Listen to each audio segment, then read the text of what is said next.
할렐루야. 네. 여러분들 오늘도 잘 오셨습니다. 서로 먼저 둘러보시고 눈 인사하시기 바랍니다. 잘 오셨습니다. 감사합니다. 사도 바울은 위대한 복음 전도자여 해외 선교사였습니다. 그는 본래 예수를 믿지 않던 사람이고 예수 믿는 사람들을 무자비하게 박해하던 사람이었습니다. 그러던 그가 다메섹 도상에서 부활하신 예수님을 만난 후 그의 인생은 180도 전환되어 오히려 예수만 전하는 전도자가 됐습니다. 당시 로마 제국 판도에서 거점 도시들을 찾아다니며 복음을 증거하며 교회를 개척해 나갑니다. 무서운 박해를 당하면서도 목숨을 걸고 전도 행진을 하였습니다.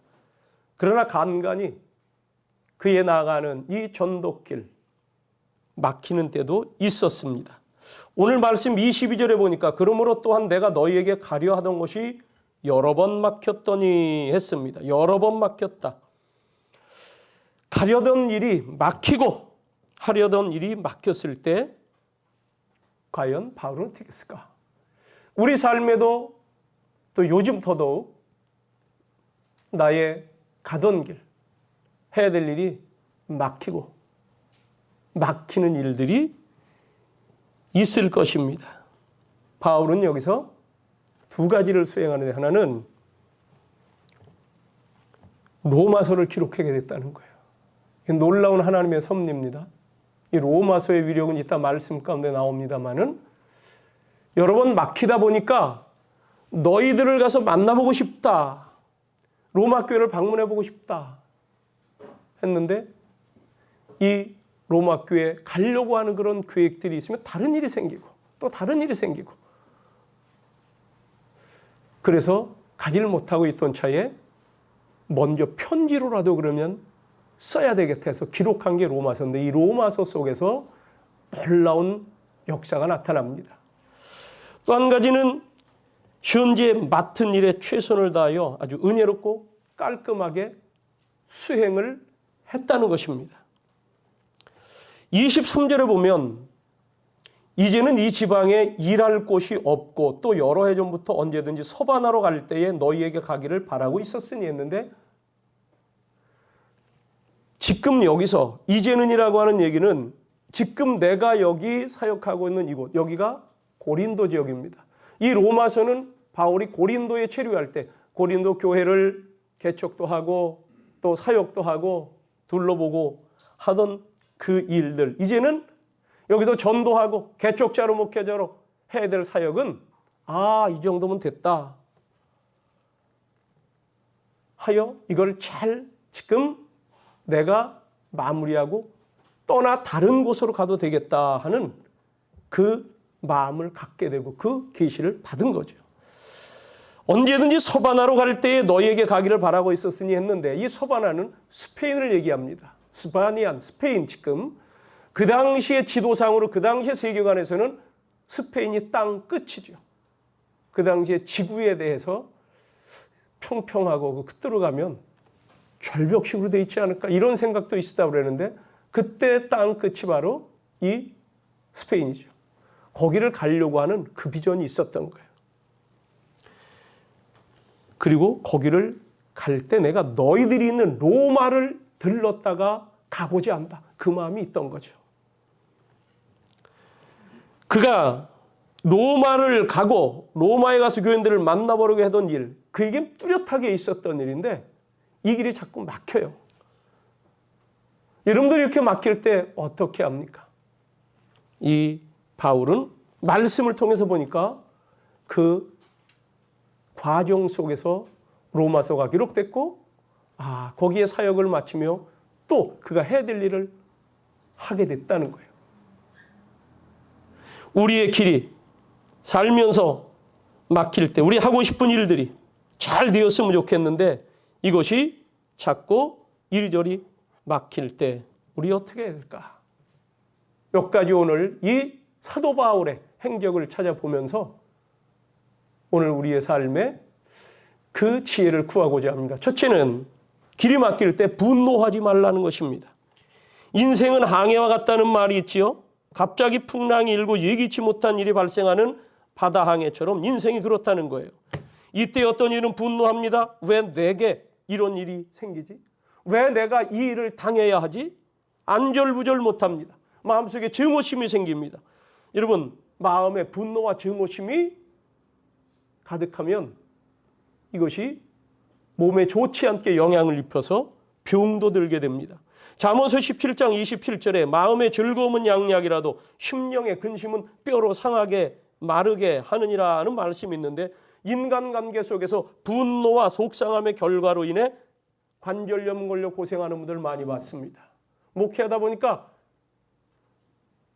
이 몸에 아픔이 있고 병이 들어서 병원 가 있는 분들 신방을 하게 되고 방문을 하게 되는 경우들이 종종 있어요. 그런데 관절염 걸린 분들도 여러 번 만나 뵀었습니다. 근데 그들 이게 원인이 뭐랍니까? 이게 손이 울퉁불퉁해지고 살짝 건드리기만 해도 아프고 잠도 못 이룬다고 하고 그런 병이 왜 생긴대요? 저도 모르겠습니다. 그런데 연구에 의하면 의사들의 얘기가 이게 너무나 스트레스 받고 신경 쓰고 인간관계에서 분노와 화가 나고 속상하면 그 우리 몸에서 어떤 좋지 않은 물질이 나와 이게 영향을 미칩니다. 이게 성경 말씀대로죠. 반면에 마음속에 기쁨이 충만하게 되면 오늘날 현대의학으로도 치료할 수 없는 병들도 치유함을 받을 수가 있습니다. 결혼을 했는데 한나에게는 자식이 없었습니다. 그의 남편 엘가나는 부인이 2명이 있었어요. 그 당시에는 사회적으로 그게 용납이 됐을 때예요. 둘 중에 한나를 더 사랑하여 먹을 것도 갑절로 주고 잘해줍니다. 그런데 이 한나는 아이를 못 낳아요. 그렇다 보니 그의 적수인 분인나가 자꾸 한나를 심히 격분하게 하여 괴롭게 합니다. 남편은 그런 중에도 한나를 더 사랑하고 더 위해 주니까 분인나는 한나에게 더 하는 거죠. 격분을 시킵니다. 그 좋은 것을 줘도 한나는 먹질 않아요. 웁니다. 그 남편 엘가나가 그에게 말합니다. 한나여 어찌하여 울며 어찌하여 먹지 아니하며 어찌하여 그대의 마음이 그렇게 슬프냐? 내가 그다에게 10 아들보다 낫지 아니하냐? 이렇게 위로를 해주며 또 함께 예배도 드리고 신앙이 좋은 집안이라 성소에 찾아가고 하는데도 한나는 눈물로 지내는 거예요. 하루는 성소에 갔을 때인데 한나가 마음이 괴로워서 성소 안으로 들어가 여호와께 통곡하며 서원 기도를 합니다. 만군의 여호와여, 만일 주의 여종의 고통을 돌보시고 나를 기억하사 주의 여종을 잊지 아니하시고 주의 여종에게 아들을 주시면 내가 그 아이를 주의 종으로 바치겠습니다. 이렇게 한나는 격분도 되고 감정도 솟아오르고 오르지만 그 원망의 감정을 기도로 하나님 앞에 가서 푸는 거예요. 그날 유달리 그 안에 들어가서 오래 기도를 하고 있는 동안에 그 당시 제사장 엘리가 들어와서 한나를 바라봅니다. 근데 가만히 그 입을 보니까 입에 달싹달싹 움직이는데 말은 안 나서 음성이 안 들려. 이제 보니 이게 기도하러 들어온 줄 알았더니 해장술을 먹고 와서 술 취해서 일어나 보다. 제사장입니다, 이 사람. 엘리가 그렇게 생각을 하고 이렇게 야단치듯 얘기를 합니다. 네가 언제까지 취하여 있겠느냐? 포도주를 끊어라. 사실 한나는 오래 기도하다 보니까 더 깊이 하나님과의 교제 속에서 속으로 기도하는 축이죠. 한나가 대답을 합니다. 내 주여, 그렇지 아니하니이다. 나는 마음이 슬픈 여자라 포도주나 독주를 마신 것이 아니요 여호와 앞에 내 심정을 통한 것뿐이오니 당신의 여종을 악한 여자로 여기지 마옵소서. 내가 지금까지 말한 것은 나의 원통함과 격분됨이 많기 때문이니이다 했습니다. 여러분, 속상한다고 술 마시지 마세요. 그거 잠깐 오히려 몸에 병 만들어요. 이 말을 들은 엘리가 이렇게 대답하여 말합니다. 평안히 가라. 이스라엘의 하나님이 내가 기도하여 구한 것을 허락하시기를 원하노라. 그렇게 임신 축복 선언을 해줍니다.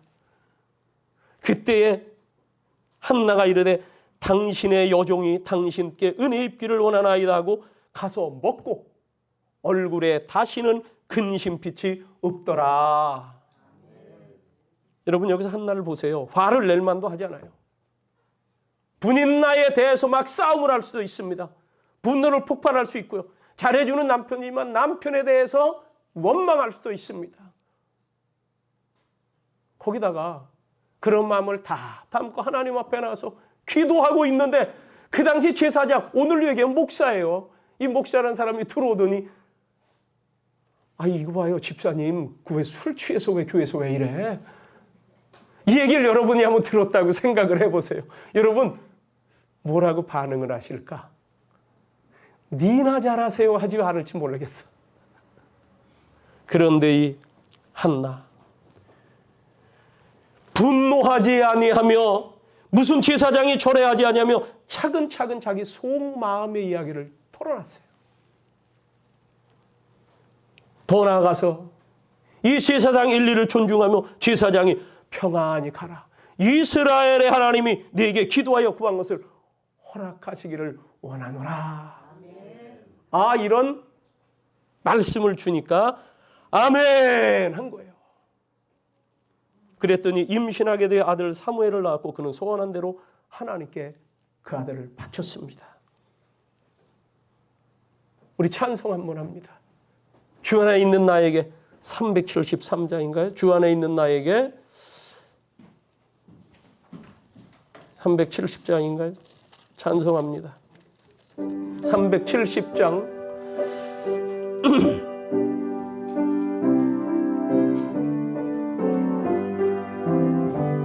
주 안에 있는 나에게 딴 근심이 있으랴 십자가 밑에 나가 내 짐을 풀었네. 주님을 찬송하면서 할렐루야 할렐루야 내 앞길 멀고 험해도 나 주님만 따라가 2절합니다. 그 두려움이 변하여 내 기도 되었고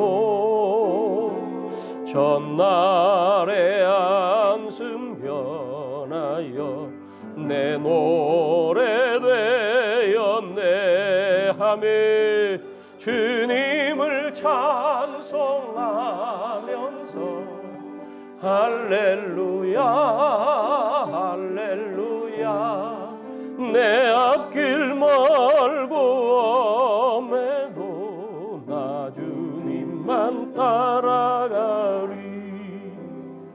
여러분 길이 막힐 때 분노하지 말고 하나님 앞에 나와 토로하며 도리어 찬송하며 기도하십시오. 새로운 길을 보여주시리라 믿습니다. 둘째는 자기 연민에 빠지지 말자는 겁니다.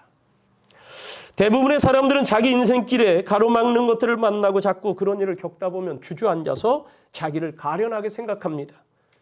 그 자신이 이제는 아무것도 할 수 없다 하면서 나 같은 거 살면 뭐하나 하며 인생을 포기하려고도 합니다. 자기의 무능함을 한탄하기도 합니다. 한때 우리 사회에 고개 숙인 아버지라는 말이 유행했었어요. IMF가 지나고 몇 년이 흘러가면서 실직하게 되고 가장으로서 책임을 다하지 못하게 되니까 삶의 용기를 잃어버리고 자기 환멸에 빠지고 스스로 감옥을 만들어 갇혀 사는 사람들이 많아지다 보니까 생겨난 말이죠. 로마서 7장에 사도 바울의 고백이 있습니다. 오호라 나는 곤고한 사람이로다. 누가 사망의 몸에서 나를 건져내랴. 이 고백에 대해 성서학자들은 바울이 거듭나기 이전에 품었던 마음이고 고백이라는 거죠.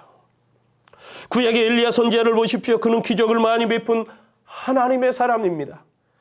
절정의 사건은 갈멜산에서 바알신을 섬기는 무리들과 대결하여 기도의 영역 대결에서 이기고 3년 6개월 동안 비가 내리지 않아 말라붙은 땅에 하늘이 열려 비를 내리게 한 대단한 인물이죠. 이런 어마어마한 엘리야를 향해서 그 당시 왕비였던 이세벨이 자기가 휘하에 두었던 이 우상숭배 선지자들, 바알, 아세라 신의 제사장들, 이런 사람들을 그때 엘리야가 백성들과 함께 그들을 다 처단했거든요. 그 얘기를 듣더니 엘리야, 너 내 눈에 띄기만 해봐라. 내가 내 목숨을 당장 끊어버린다. 이런 위협을 했습니다.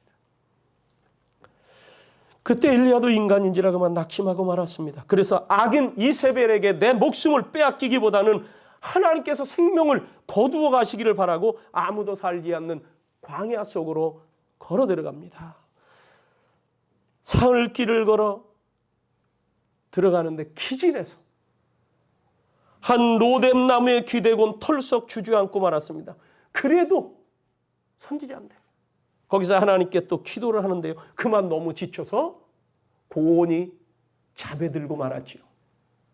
얼마 후에 천사가 오더니 그의 등을 어루만져 주고 구운 떡과 시원한 물을 먹여줍니다. 거기서 엘리야가 힘을 얻습니다. 40주야를 걸어서 하나님의 산 호렙에 올라갔어요. 그곳에서 하나님께 엎드려 기도하는 가운데 새 사명을 받았습니다. 성경에는 엘리야의 생명을 이세벨이 빼앗은 것도 아니고 스스로 죽은 것도 아니며 하나님께서 하늘로부터 수레를 내려보내 살아있는 채로 그를 태워 하늘로 데리고 가셨다고 기록했습니다. 할렐루야. 1738년 요한 웨슬레 목사님, 옥스퍼드 대학, 영국의 옥스퍼드 대학 가라고 신학 공부를 하고 뭐 공부를 많이 한 분이에요. 인디언들에게 복음을 전하기 위해서 미국 조지아로 건너갔습니다. 그러나 2년 4개월 동안 선교 사역 결과는 실패입니다. 그곳에서 연애도 했었는데 연애마저 실패를 했어요. 그래서 도주하다시피 영국으로 되돌아왔습니다. 그러면서 자신이 참으로 거듭난 삶의 흔적이 없다는 사실을 발견하곤 낙담했습니다. 그는 성직자의 아들이기도 했죠. 그러다가 1738년 5월 24일 런던 올더 스테이트 거리, 우린 매화로 92번 길인데 거기에 모인 작은 집회에 참석했다가 마르틴 루터의 로마서 주석 서문을 여기 기도에 인도하는 이가 그거를 읽었어요. 거기서 그 성경책도 아니고 그 서문을 쭉 읽어가는 중에 성령 체험을 하게 됩니다. 마음이 뜨거워졌다. 그때로부터 영국 전역을 다니면서 복음을 전했는데 당시 산업혁명의 여파로 사회가 어수선하고 부패한 영국을 무혈혁명으로 개혁시키고 우리가 속해 있는 이 감리교회를 창시한 사람이 됐다는 거예요. 그 당시에 그 옆에 프랑스에서는 파리 시민 대혁명이 일어나서 피해 혁명이라고 합니다. 그런데 영국엔 무혈혁명, 영국의 일반 역사가들이 얘기를 하는 거예요. 어떻게 영국이 그렇게 놀라운 새로운 사회가 될 수 있었을까? 그래서 영국 신사들이 됐는데 그들의 평가 중에 중요한 평가가 요한 웨슬레의 영향력이다. 이렇게 역사적 평가를 내립니다. 자기 연민은 우리 기독교인들에게는 어울리지 않습니다. 왜냐하면 우리에게는 새 생명을 주시는 구주 예수 그리스도가 계시기 때문입니다. 그 로마서 7장에서 곤고하다던 바울이 로마서 8장 1절 2절에 전혀 새로운 고백을 합니다. 그러므로 이제 그리스도 예수 안에 있는 자에게는 결코 정죄함이 없나니 이는 그리스도 예수 안에 있는 생명의 성령의 법이 죄와 사망의 법에서 너를 해방하였음이라. 여러분, 이 은혜를 우리가 받고 사는 성도인 줄로 믿습니다. 실제로 인생의 여정을 포기하지 말고 도리어 그때 하나님의 비전을 찾아 행하라는 거예요. 포기하지 말고 하나님의 새 비전. 오늘 말씀 20절을 다시 보면 22절, 내가 너희에게 가리워던 것이 여러 번 막혔다 했지요. 한두 번 막힌 게 아닙니다. 여러 번입니다. 그럴 때 그는 포기하지 않았어요. 여기 본문 말씀이 있는 대로 바울의 전도 여정은 당시 세계의 중심인 로마에 가서 복음을 전하는 일과 이제 그곳을 넘어 아까 말씀드린 땅끝 스페인까지 가는 거예요. 서바나까지 내가 간다는 거죠.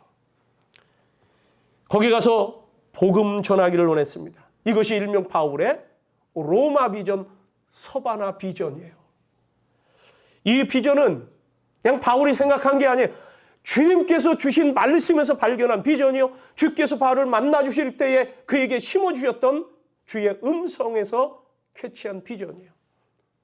예수님이 제자들 훈련시켜놓고 뭐라 그러셨습니까? 너희는 오직 성령의 권능을 받아 땅끝까지 이르러 내 증인이 되라. 땅끝 비전이 거기서 나온 거죠. 그런데 하나님께서 이 바울을 택해 쓰실 때 이 바울에게 주시는 하나님의 비전인데 그게 뭐냐? 바울아, 너 앞으로 가이사 앞에 서야 되겠다.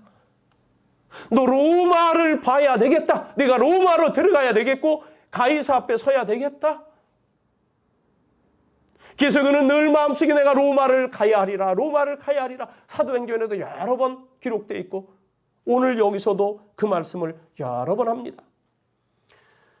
23절에 이제는 이 지방에 일할 곳이 없고 또 여러 해 전부터 언제든지 서바나로 갈 때에 너희에게 가기를 바라고 있었으니 서바나로 갈 때에 너희에게 가기를 서바나 가는 길에 너희에게 들르겠다는 거예요. 너희가 바로 로마에 있는 교인들이에요. 이 로마서를 사도 바울이 지금 편지로 보내주는 거예요. 아까 얘기했죠. 가진 못하고 길이 막히니 다른 일이 자꾸 생기니 편지를 먼저 써야 되겠다. 그러면서 이 편지 받는 너희들에게 내가 가야 된다. 이는 지나가는 길에 너희를 보고 먼저 너희와 사귐으로 얼마가 기쁨을 가진 후에 너희가 그리로 보내주기를 바람이라. 너희들의 또한 후원과 너희들의 기도와 너희들의 섬김으로 서바나까지 갔으면 좋겠다는 거죠.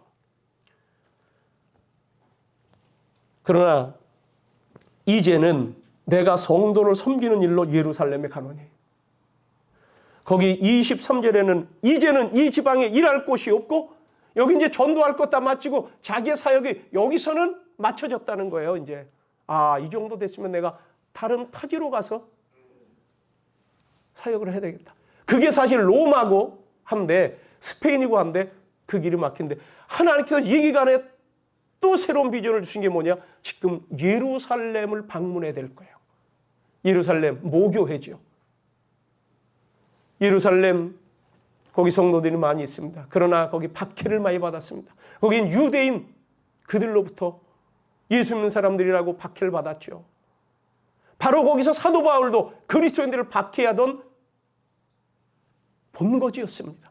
그런데 거기 아직도 사도들이 있고 거기 남아있는 교인들이 있는데 그 교회 가난한 애들이 많고 많은 사람들이 박해받아 떠났고 그리고 이 지역에 흉년이 오고 참 힘든 때 그 얘기를 사도 바울이 개척하고 전도한 교회들 얘기를 하니까 우리가 굳이 헌금을 하자 했을 때 지금 현재 있는 이 고린도 아가야 지역과 거기 마게도니아 지역 이쪽에 있는 교회들이 우리도 동참하겠습니다. 동참하겠습니다.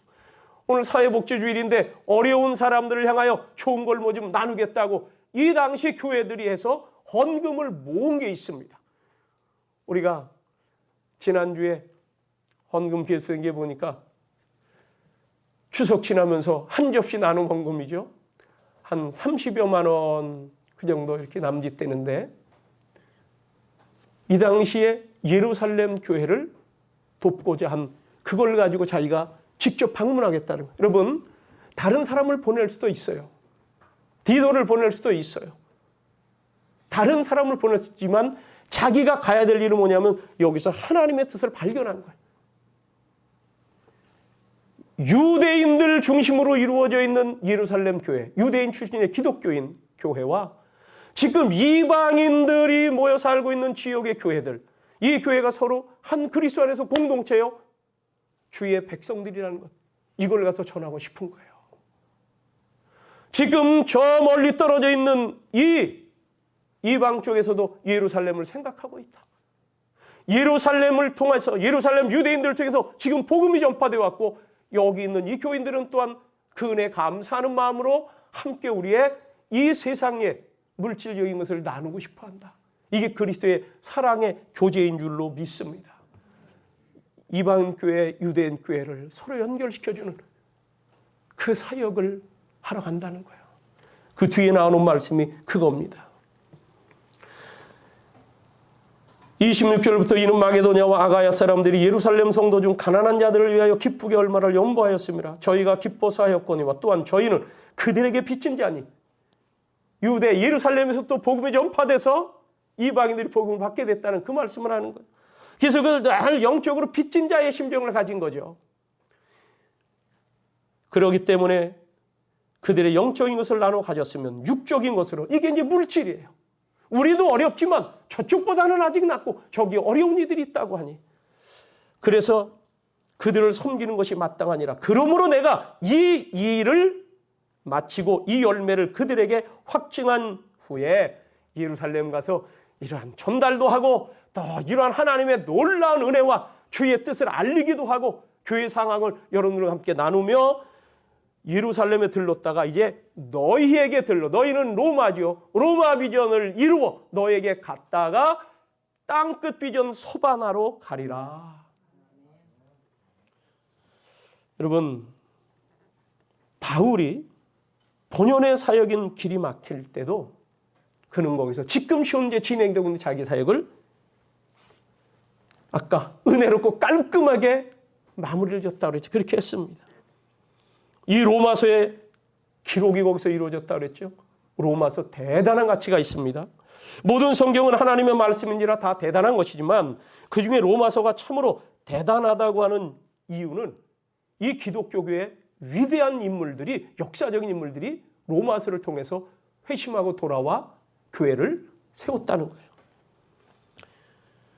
유명한 인물들을 보면 쉽게 인생길이 열려 성공적으로 살아간 것 같지만 그게 아닙니다. 그들도 고뇌와 고민과 역경을 당하는 중에 인류 세계에 공헌을 한 거죠. 신학적으로 이런 평가도 해요. 성경책을 다이아몬드 반지라고 칠 때 로마서는 그 반지에 박혀있는 다이아와 같고 그 다이아 중에 로마서 중에 로마서 8장은 다이아의 맨 끝에 빛이 가장 반짝이는 맨 끝과 같은 말씀이다. 로마서 말씀을 바르게 이해한다면 하나님의 복음에 대한 어떤 가르침도 제대로 해석을 할 수 있을 것이며 거짓 가르침과 이단이 극성인 우리 시대 바른 분별력을 가질 수도 있습니다. 이 로마서를 통해서 역사 속에 귀에 쓰인 사람들 몇 사람을 거론하면 그 한 사람이 성 어거스틴이에요. 4세기, 5세기 사람이죠. 중세기 초창기에 교회를 잘 토대를 닦아놓은 신학자죠. 자신의 죄된 생활 때문에 그는 고민 있고 애통했습니다. 그의 어머니 모니카의 기도, 대단한 기도가 있다고 했는데 그래서 한나, 모니카, 웨슬리의 어머니 꼭 기도하는 어머니 하면 이 세 분을 얘기하는데 그 중에 한 분이 이 어거스틴의 어머니요. 어거스틴이 젊어서요 막 그냥 타락하고 새로운 종교, 새로운 철학을 한다고 창녀들하고도 지내고 이런 타락의 경지로도 갔죠. 그랬던 그가 이탈리아 밀라노 친구네 집에 있는데 그 담 너머에 아이들이 골목길에서 놀고 있는데 그들이 노래를 부릅니다. 톨레레게 집어서 읽어봐라 하는 거예요. 집어서 읽어봐라. 책을 집어서 읽어봐라. 그때에 자기의 책상 위에 있는 책이 눈에 딱 띄는 게 성경책이요. 그중에 책을 딱 이 아이들의 얘기를 읽고 무심코 집어들고 읽으라고 하는 그 노래 소리 말을 듣고 딱 펼쳤는데 거기서 딱 뜬 게 로마서 13장 14절 말씀. 오직 주 예수 그리스도로 옷 입고 정욕을 위하여 육신의 일을 도모하지 말라. 이건 자기에게 그냥 주시는 말씀이에요. 여기서 그가 회심을 하고 돌아오게 됩니다. 유명한 마르틴 루터 종교개혁자. 죄인인 내가 하나님 앞에 어떻게 의롭게 될 수 있을까? 이 고민, 심각한 고민이요. 진지하게 그런 생각을 갖고 있었던 그가 성당의 계단을 오르며 고행을 하면 우리의 죄값이 다 될까? 죄가 사라질까? 이런 고행을 하고 있는데도 불구하고 그의 안에서는 평안이 오지가 않습니다. 그거 갖고 안 되는 것 같아요. 그러다가 로마서 1장 17절 말씀이 그에게 불현듯 떠오릅니다. 복음에는 하나님의 의가 나타나서 믿음으로 믿음에 이르게 하나니 기록된 바 오직 의인은 믿음으로 말미암아 살리라 함과 같으니라. 여러분, 이 말씀이 우리 기독교의 칭의 교리가 됐고 이게 종교개혁의 결정적인 출발점의 말씀이 됐습니다. 이런 로마서가 바울이 길이 막히는 중에 그 기간에 기록을 할 수 있었다는 거예요. 근데 바울의 길이 안 막히고 야 로마 좀 가야 되는데 하는데 로마에 가는 길이 쭉 순조롭게 열렸다면 로마서는 아마 없었을 거라는 거죠. 저와 여러분, 주께서 우리에게 주신 그 비전, 지금 저도 목사로서 주여 지금 2년 이 바이러스로 인해서 교회가 이렇게 잠잠해지고 거의 무너지지피 한 이 상황에 2년이 흘러 내년 3년 차가 돌아오는데 이 시간에 하나님 각 교회, 대한민국 교회 목사들에게 주의 새로운 비전을 주십시오. 이 팬데믹 이후에 어떻게 해야 될 거냐. 그것은 이후의 일이 아니라 말씀하셨죠. 지금 그런 막혀있는 상황에서도 바울은 그 일을 최선을 다해서 마감하고 있는 거예요. 여기서 해야 될 일, 지금 이 자리에서 하나님 우리가 어떻게 될 것입니까? 여러분, 세계 역사는 하나님께서 섭리하십니다.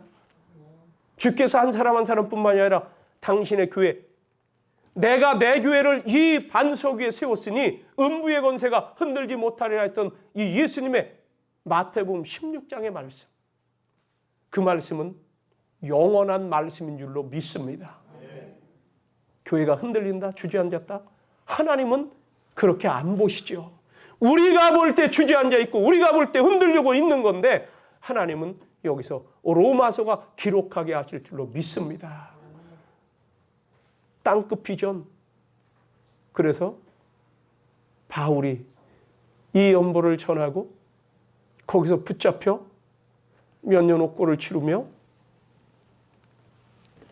로마에 입성을 하게 되는데 그때 복음 전하다가 이 사회를 소유한 자, 시위의 주동자, 소유 주동자가 돼가지고 붙잡혀서 로마 시민권을 가지고 있는 바울인지라 가이사 앞에 가서 내가 재판받겠다 하는 그 일로 인해 호송을 받으며 하나님께서 순조롭게 호위병들을 붙여 로마까지 입성시켜 주신 줄로 믿습니다. 거기서 복음 증거하고 있었다고 그랬어요. 그리고 그가 로마의 일을 마무리 짓고 서바나까지 가서 어떤 복음 증거한 내용이 성경은 없습니다만은 1세기에 이 사도들의 제자가 된 클레멘트라고 하는 분의 서신 기록에 보면은 그가 서바나까지 갔다는 얘기를 그 서신에서 발견을 하는 거예요. 그래서 바울이 땅끝 비전도 성취하게 되는구나. 여러분, 길이 막힐 때 포기하지 마십시오. 여정을 포기하지 말고 여러분들의 인생길에도 하나님께서 여러분들 각자에게 주신 선한 뜻과 목적이 있음을 믿고 그걸 찾아 나가시기를 바랍니다. 마지막 하나, 길이 막힐 때 남을 탓하며 원망하지 말자는 겁니다. 우리 앞이 막힐 때 흔히 나타나는 증상이 남 탓입니다. 다른 사람들을 향해 원망합니다. 예전엔 아내 탓, 남편 탓하던 때도 있었어요. 제 어머니도 우리 아버님이 예수 믿기 전에는 탓 많이 하셨어요. 기도하는 분이면서도 너무 힘드니까 너무 힘드니까. 그렇게 혼잣말 넋두리 하듯 하는 것 어렸을 때 들어보기도 했습니다. 우리나라는 대통령을 향하는 원망이 크지요. 그래서 그런지 퇴임한 후 품위를 유지하는 대통령이 한 분도 없다는 게 참 불행입니다. 어쨌든 정부를 향해서 사회를 향해서 원망을 합니다. 정말 성경적 가치관을 지닌 인재들이 지금과 이후에 많이 등장하도록 기도하시기를 바랍니다. 요즘은 교회 탓하는 사람들도 등장들을 했어요. 여러분은 교인이니까 교회 탓하지 마시기 바랍니다. 탓하기보다는 뜻있는 일을 차지하는 것이 좋습니다. 뜻이 있는 곳에 뭐가 있다? 길이 있다. 탓하지 말고 뜻을 찾자. 1996년, 이게 세상 얘기 좀 잠깐 합니다. 애틀랜타 올림픽 마라톤이 있었죠. 이때 마라톤이 마지막 경기죠, 올림픽에. 그때 우승을 남아프리카 공화국 선수가 합니다. 2시간 12분 36초 기록. 우리나라 이봉주 선수가 3초 뒤지는 바람에 은메달을 땄어요. 너무너무 안타깝죠. 3초 때문에. 이 마라톤 경기에 모두 122명이 출전했습니다. 그중에 111명이 끝까지 완주를 했는데 마라톤 경기가 다 끝나고 시상식도 끝나고 이제 TV 중계진도 다 철수를 했습니다. 이제 올림픽 경기 폐식을 준비하는 그 과정인데 이제 문도 일단 닫으려고 하는 그때에 110번째 선수가 들어온 이후 1시간 30분이 지난 시간에 111번째 선수가 들어오고 있는 거예요. 문을 닫으려고 하니까 여기 지금 선수 하나가 뛰어갑니다. 선수 들어갑니다. 이게 텅 빈 트랙을 혼자 도는 거. 아프가니스탄의 압둘 베사르 와시키라는 선수예요. 지금 아프가니스탄 지금도 이 사람들이 난리를 만나서 우리나라로 참 우리 나라에 도움이 됐다는 사람들 300 몇십 명을 우리가 총해서 지금 여기 잘 대우를 해주고 복지를 마련해주고도 있는데 이 선수가 왼쪽 허벅지 종아리 압박붕대를 동여맨 채 쩔뚝거리면서 들어오고 있는 거야. 완주를 하고 피니시 라인을 통과했습니다. 4시간 23분 17초 기록, 올림픽 사상, 마라톤 기록 사상 지금 최고 늦은 기록. 우승자가 2시간 12분이 걸렸다는데 그 우승자 시간보다 2시간 11분이나 차이 나도 거의 2배나 걸렸네. 그런데 이 사람이 끝까지 포기하지 않고 달려 들어왔다는 거예요. 이 사람이 들어오면서 기립박수를 받으면서 한 얘기가 있습니다. 인터뷰에서 나는 이기기 위해서 뛴 것이 아닙니다. 아프가니스탄이 있다는 것을 알리기 위해 왔을 뿐입니다. 원망하는 사람은 타인이 도우려고 하지 않습니다. 왜냐하면 그 사람에게 호의를 베풀어도 원망받을까 봐.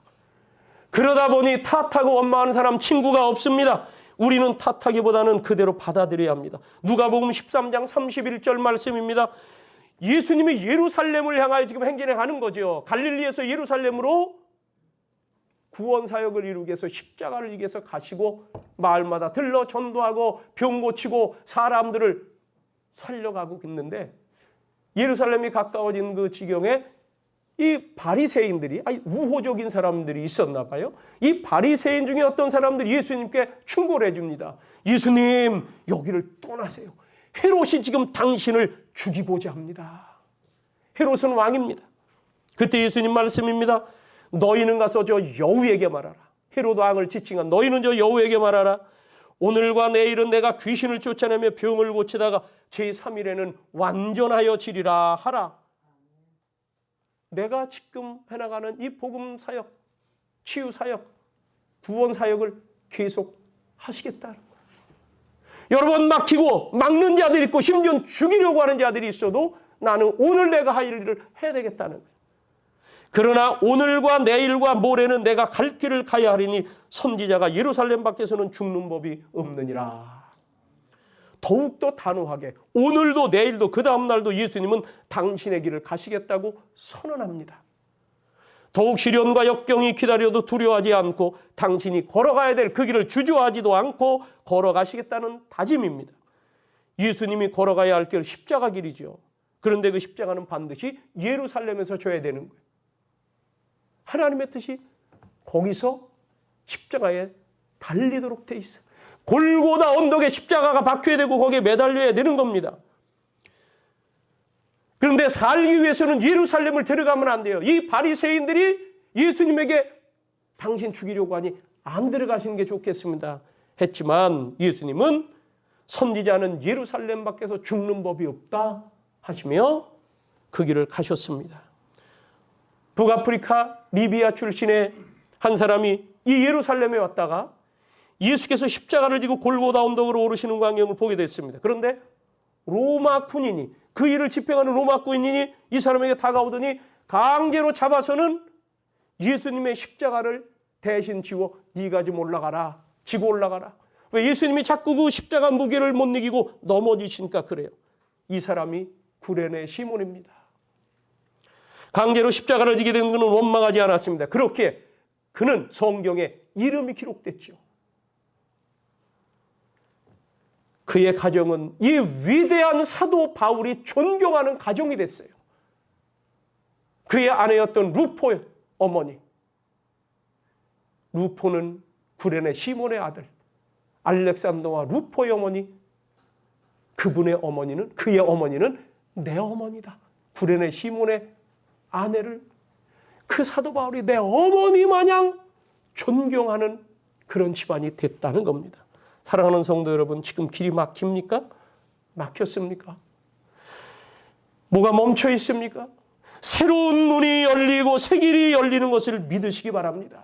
우리 주님께서 열어주십니다. 여러분 앞에 은혜로운 길이 활짝 열리게 됨을 믿고 낙심하거나 주저앉지 말고 주 앞에 나와 주님을 바라보십시오. 주님은 우리의 좋으신 아버지입니다. 의로우신 주님, 사랑이신 아버지 하나님의 뜻대로 살고자 하는 여러분들에게 좋은 길로 인도해 주시고 새 비전을 보여주십니다. 사랑하는 자고 그 뜻대로 부르심을 입은 자들에게는 모든 것이 합력하여 선을 이루느니라. 기도하겠습니다.